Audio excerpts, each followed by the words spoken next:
When we talk about ocean plastic, quite often we look at all the different types that come up, but I don't think anybody really realizes the volume that washes up. So we're going to show you, I'm going to pan around and we'll look at some of the ocean plastic that's been collected over the last 2 to 3 months down here in South Andros, Bahamas.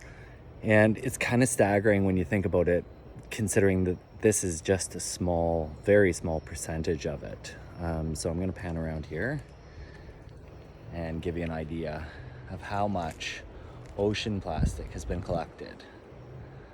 So it's kind of staggering when you think about the amount of ocean plastic that, we have everything from bleach bottles to buckets to fishing nets. And, this continues to be an ongoing problem. I mean, if I look at all of the different barrels that are washed up, people use for floats or whatever it may be, and it's pretty staggering to think of the amount of plastic. So this has been collected and yet to be processed. This is kind of what we're waiting to process over the next couple weeks. Obviously, processing isn't as fast as we would like, but at least this has been collected and is kept out of the ocean.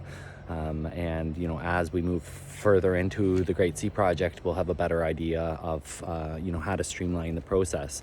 This is why it's important for you to get involved. This is why it's important for you to support the Great Sea Project, because we really need the help. I mean, this is, think about it, one island in the Caribbean.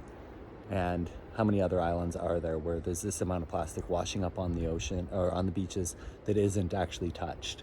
So it's pretty staggering to think about the amount of plastic that's pulled out of the ocean. And, this is a very small percentage. This is just over, a 2-month period that's been collected. We're happy to say, though, that the unit in South Andros is up and running, and we'll give you a test a little later so you can see the progress.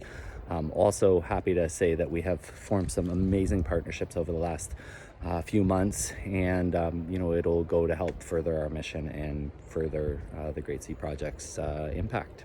Stay tuned.